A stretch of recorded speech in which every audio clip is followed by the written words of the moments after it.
set it all to 0, let your kids take off and go. When they get back, you know everything about them. Everything about them. Where they've been, how long it took them to get there, their maximum speed, and average moving speed. You know everything about them. Oh, that brings up a little point of interest. A lawsuit in Florida. When this technology got started, two people got excited. Car rentals and the police. They got real excited about this. They said, no longer will we have a problem. So in the rental car units in Florida, they put these GPS units in there. People would come in, rent the cars, they would go, they would come back, turn the car in, those people would go back to their homes, and in about 2 weeks they got 2 letters. One from the police and one from the car rental. The car rental said, you went beyond the limitations of your contract, which meant, you know, maybe you were only allowed to go in Florida or in the southeast or whatever. But you went beyond your contract, so you owe us extra money. And the one from the police said, you were speeding, so you owe us money too. That was thrown out of court for the simple reason that people did not know that these things were installed in their cars. And so they don't do that anymore. It's just bad on. And the other thing, it's a way to have fun. What we've talked about here so far, so long, is just the technology of GPS. What we're going to do now is how to apply this for everyone in this room. And that is all work, no play, leaves Jack a very, very dull boy. So GPS has provided a twist to an old game, and that is the scavenger hunt. And there is a website called geocaching. It's pretty straightforward, except make sure you spell caching correctly. C-A-C-H. What does that cache mean versus the money cache? Treasure. You're trying to find something. A squirrel caches nuts in the fall. Okay? So, geo is geography and cache is hiding. So basically that's what the two words represent there. You never put this many words on a screen at one time. You only have to look at the yellow ones. In the year 2000, which was basically 15 years ago, somebody hit a target in the woods in Oregon. And the rules were simple. He put this up on the web. He said, I put this thing out in the middle of the woods. You're welcome to find it. Here's the latitude, longitude of it. You're welcome to go to it. And you can take anything out, but we would appreciate you leaving something. This began the biggest game hunt you've ever seen in the world, that is geocaching. Right now, I think the website comes up. I looked at it today. There are 2.6 million things hidden out there in the world. And a lot of them are very, very close to you. All right? And Mike is going to talk about them here in a few minutes. The thing that I like about it, it is a family-oriented event. It just is something that everybody can be a part of, doing geocaching. And it does get people outdoors. This one actually has 2.1 million, but there is, I saw it today, 2.6. They've changed the website to some degree, but it basically looks like that, geocaching. Here's a picture of Lexington. It's a map of Lexington, and each one of those green things that you see on this map is something hidden. That's Lexington. This is Elizabethtown. Louisville is probably kicking in right here somewhere. It must be right up here, 65. So you can kind of get an idea of all the things that are hidden out there. Here's Bardstown right here. I'm going to show you a few of them. This one is referred to, this is what you see. If you were to click on any one of these, if we were to click on that, and it was called Wendy's Cache, it would be the screen that comes up. It says it's called Wendy's Cache, latitude, longitude, and here's what I like to look for: difficulty and terrain. I like them to be as low on the scale as possible. Matt over here, I think his whole life is driven by having all those stars filled in, from what I can understand. And there's a little more pieces of information that you can find out about. There's a great deal on some of them. But this is Wendy's Cache. I think you can see how it got its name. This is actually in Ohio. When you drive in there, recognize very quickly, nothing is ever hidden where people will be going back on a routine basis, which means it's not going to be in the landscape. It's not going to be in the landscape because it would be covered up or changed or moved around. Yeah, like this landscape, it's not going to be there. But this wall it just stuck out. Remember, 20 to 30 feet in a circle? So I think I was standing like right up here in the parking lot, and I knew it wasn't in the parking lot. This wall just called out. And by moving these two rocks, we found this Altoids canyon there. It is extremely hard to believe that grown men and women will get excited about going out and finding an Altoids can that has a piece of paper and a pencil in it. And that's it. In fact, sometimes that's more than what are in some of them. But people get extremely excited. What they really get excited about is when they post them every week to be the first one there. These people will kill. They will drive very fast to get to these new locations. Folly of man, latitude, longitude. This is an older one, but you can see it's very easy to do. This is the castle in Lexington. What it was is so many people were coming to Lexington by airport, whatever, and this was there, and it was a unique thing to see. Basically, it was right here at the front gate. My old Kentucky cache kind of has a ring to it, doesn't it? My old Kentucky home, right? And that's where it was. It's in the picnic area behind the house there. And this coworker and I were going out that way one day, and we stopped there and had lunch. We were anticipating going here, and it's a Tupperware bucket, and in that bucket is stuff, and literally stuff. Now, the way that Amanda puts it is, she said, every one of you in your house owns a junk drawer. Everybody has one. And that is basically what is in here. You go to that junk drawer and you clean it out and put it all into a piece of Tupperware, and then you take it out in the woods and hide it. And we knew what we were looking for, meaning it was going to be here. And what it was is they had, under this log, they had some branches pushed up under there. It's very easy to tell man-made branches that are pushed up under there. Very easy to tell. Hazardous goose. This is the one that Amanda and Doug did many, many years ago. And Mike called me when he saw this thing advertised, that he asked me if it'd be all right if he came this evening so he could talk about a few things. And I said, fine. And he said, who are you? And I said, I actually have one. After we found out he lives in this area, I said, I actually have one up there in Hazard. And he said, oh, are you Doug and Amanda? I don't know how, out of the 5,000 are in eastern Kentucky, you realize that I was Doug and Amanda. But the coworker that you saw, we were up there in, does it have a date on there? Yes. Yes. 2002. This one, well, it's this. It's the hazardous goose up there. Do you all know what I'm speaking of? If you haven't ever seen it, it still sits there, and it looks much like this today, much like it. But this one is extremely interesting to me.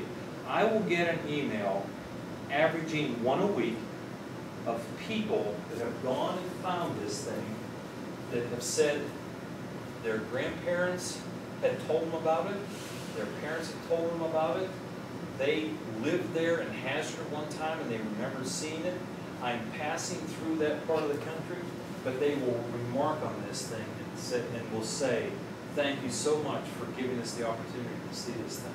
And they're 2.6 6 million of these things around the world. Not as big as a hazardous goose, but they're out there. So here's some topography. You can see these rocks, they're piled very uniquely. So man cannot pile rocks randomly. There's no way in the world. And so what's interesting is underneath that was this book. It was in a bucket like Mike's right there. I think it was in a ammo box, I'm pretty sure. But it was this, and you fill your name and all this. But right behind it, right over this edge right here, was that. So it takes you to very unique places. This is the Grand Canyon. But it takes you to very unique places. It's very hard to put these things on national parks, state parks.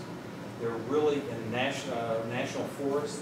They don't like to have these things except in a confined area for the simple reason they don't want people making new paths. They have enough trouble with people. But the thing is finding these things takes you to unique areas like this. This particular one is in Oxford, England. This is how this lady had to transact to get there. But you see this fallen tree? Well, again, two nicely laid pieces of wood in there. Behind it was this bucket with geocache written on it. And inside of it was all kinds of stuff. And we just sorted through it and looked at it and said, the heck with it, moved on. That was in Oxford. Lake Barkley, when I went there, I thought, this is going to be a no-brainer. No-brainer whatsoever. It took me right there, and so of course I went over in the woods and looked there and looked over there and looked there and looked this way. I was getting pretty distraught. In the railing, there is 2 holes there for the joint to be put together. There's 2 bolts down in there to hold these 2 pieces of wood onto that thing. But down in that hole was this. A small metal container that was camouflaged, and it was sitting down in there. Now that one took 15 minutes or more to find. That was probably one of these with camouflage tape on it. Yes, very much like it. Yes. This is a Matt Jackson. I pulled this off of Geocache today, just a couple hours ago. It seems that there's 2 in the vicinity of Jackson. This looks like it might be up at the shopping center, and this one's downtown somewhere. I have no idea in the world where it is. And then this one looks like it's at the junction of 30 and 15. They call this Park Road. Never heard that name before. This one is a bigger expanse, and now we're getting into Mike's territory. This is Jackson. Here's the 3 that we were just looking at a moment ago. This is Route 15, and Hazard, I think, is, where's 451 kicking in? Oh, here's Hazard right here. And so you can see how many there are. This is 80 going across here. Do you see yours on there, Mike? Yeah, I see a bunch of mine on it.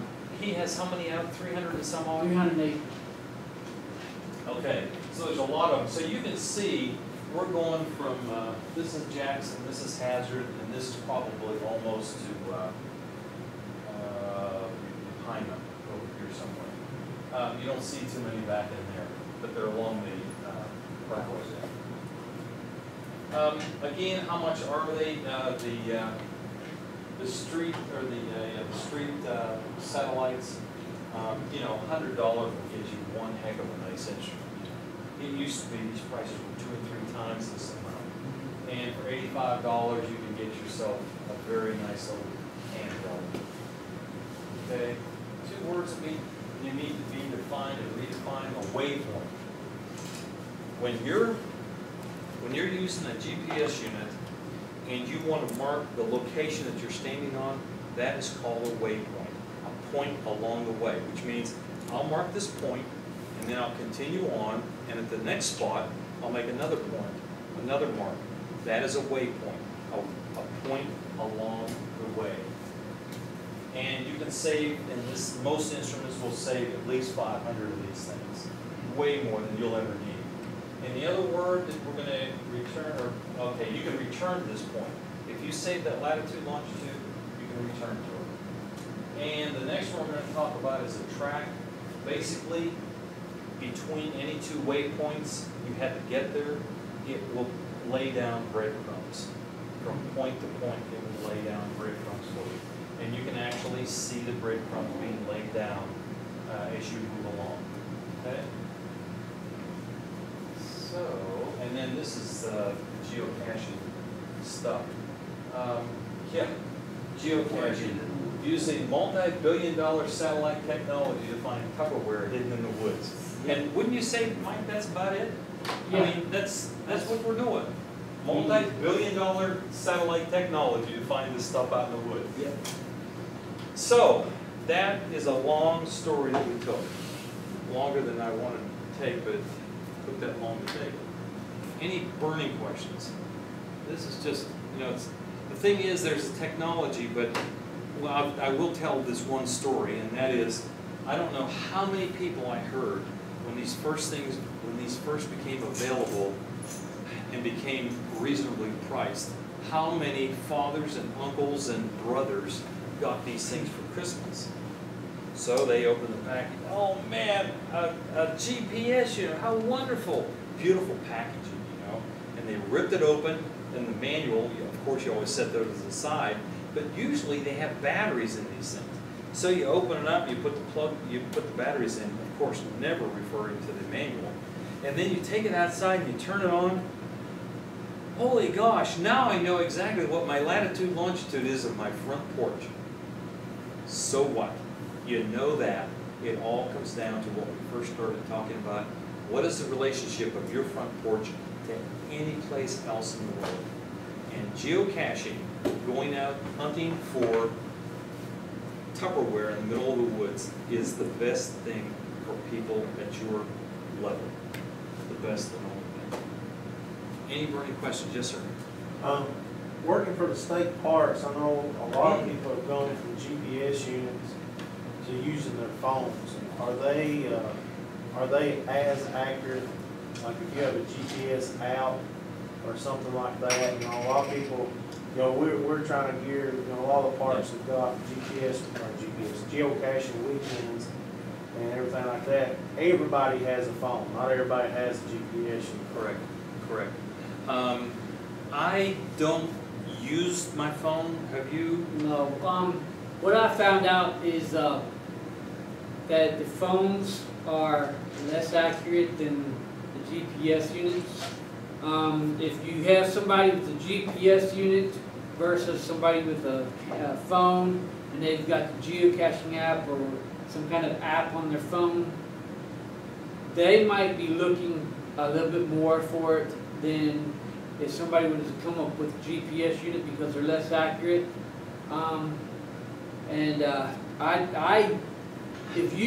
If that's the only thing you're using is your phone to hide one, Ooh. you better be ready to get some negative feedback and some complaints, because I've had a lot of people that have hidden one using their phone, and you come up with a GPS unit, and you come to find out that it's about 50 to 60 feet off, and if I'm doing a 50 or 60 feet radius, There's a lot to see. there's a lot to see. There's a lot you know, if you tell me it's in a log, there's going to be a lot of logs in that 50 to 60 feet radius. And I'm going to probably, if I find out that somebody did hide it with their phone, I'm probably not going to look as much as if somebody hit it with their GPS unit. Because of that, I'll probably go back and DNF it, which means DNF means I did not find it. Yeah, and I think the thing is I would suggest that you try it with your phones, or does every state employee have the same phone? No. No, they're your own phones. Yeah. So what I would do is test it, but I think what's going to happen is you could create a lot of frustration for people out there, because they do have to look in a larger area. But what you could do is make it a little more visible, rather than hiding something like this you might hide something like this. Yeah, our take would be, if we're hiding any, to use a GPS, but as far as like a family weekend, like say for instance on Memorial Day weekend, I wanna have like a geocaching, just a 1 Yes. hour or hour Yes. and a half. You know, I've Yes. got 5 of these things, I mean, working on a tight budget, yeah, I can let, 5 families use one of these or whatever.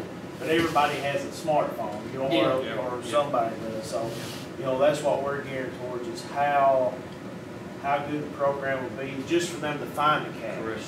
You know, Right. on the GPS. But I think the bigger to make everybody happy, going away from the state park, feeling happy about their visit, I would have something big like this, so that What state park? it would be as big as this room. Oh, okay. It would be as big as this room, if not more, probably. Could you hide the one in the rock?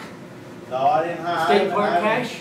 I haven't hid any of them. I've been a little bit on the permitting side, you know, people can hide, caches in parks. They just go, like, I'm the park interpreter there, so. Yeah. They, they have to kind of go through me to be able to do it. We have a few caches in and around the park. It's actually pretty neat find. Yeah. That people have put out? Yes. Okay. But do you permit them to put them out? Depending on where they are, they have to go Okay. through us and work with us to stay out of any sensitive areas or. Right, that's. Yeah. what I'm saying over About hiding one is, okay, if it's on Kentucky State Park, the website that you go to, they require that there be a sticker on it that says geocaching.com, because of post 9/11 era. If I walk up on this, I don't want to think, uh-oh, I'm in trouble. Okay, so if I would hide this in a state park, I would have a geocaching.com sticker on here. And also, in state parks, they're not allowed to be no more than 2 feet off the trail. Because again, you get into the point of sensitivity. if 50 million people go to this area, then I've just made a new trail. I mean, you know. There's a lot of species of concern. You know, one of our areas, we have a threatened species of wildflower. Right. So, you know, we have to protect those areas. And now what you have to do is, like you'd have to talk to him, and he would have to send it into Frankfurt. He would have to get you a permit number, and then your permit number better be written on there, because if a ranger finds it and your permit number is not on there, he's going to look you up and call you, and he's going to let you have it. I mean, that's... Let's do this, folks. I have 5 things hidden outside. They're all on this side of the road. I'd just like to have for you to have a chance to get out there and find it. If I have, let me see which one I have. I think I know which one that was. Yes.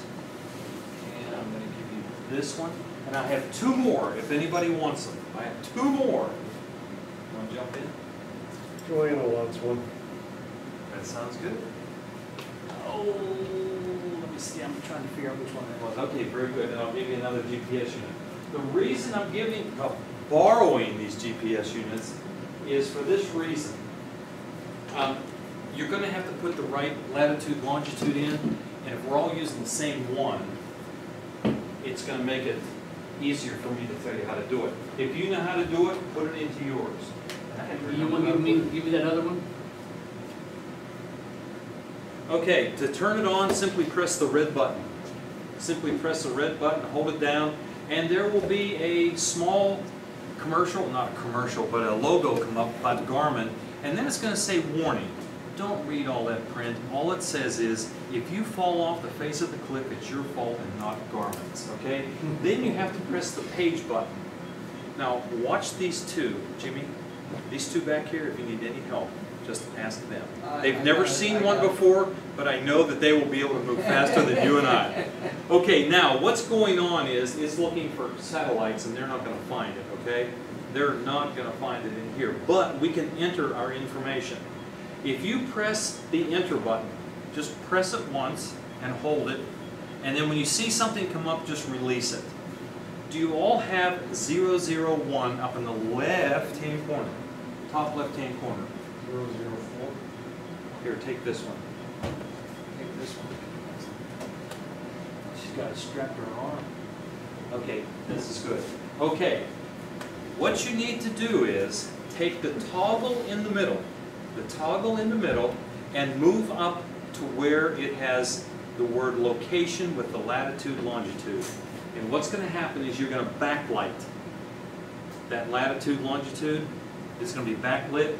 Now press enter, and now it becomes reversed. It should have a white background and black numbers. Correct? This, folks, is the place where you may be off 5,000 miles. Stay with me. All right, you are going to toggle to the right, continuously toggling to the right. If you notice, if you toggle once, you just left the N, which means it's above the equator. This is good. 37 is good, so just keep on toggling. I think everyone has 31 also. Is that correct? Yes, sir. Yeah, you're good. Okay, everybody has that. Now things become a little... Oh, did it say start simulator? Yeah. Okay, just press quit. Just press quit. Now, here's where things get different. When you go beyond that 31, your numbers are going to be different. Okay? Toggle over to it, and then toggle either up and down. Toggle up and down to the number you need, and then toggle to the right again. It will save it. I mean, it's saving the information you're putting in there. So just keep toggling to the right, and then toggle up and down. You got it all in? Okay, good. Now, when you come to the end of that one, just keep toggling, and it will drop you down to the next line. Folks, please do not change that to an E. If you change it to an E, you'll be off 5,000 miles, and you will be late for school tomorrow, okay? All right, keep going across there. So 083 is good, the 20 is good, and then you have to change the last three numbers. We do have to save this. We do have to save it. I'm going to wait until I see an okay back here. Some do, some don't. Okay, do you have the numbers in correctly? Okay, now what you're going to do is you're going to press enter. That's the number that we want. But we have not saved it completely. You have to go down. Yes, I think you did. Go down and press OK. Press the OK. Go down, highlight the OK, and press enter. And now what we have to do is go outside and find some satellites. Folks, we will not be long. Everybody is going to be a prize winner when you find your geocache. Inside of it will be a note.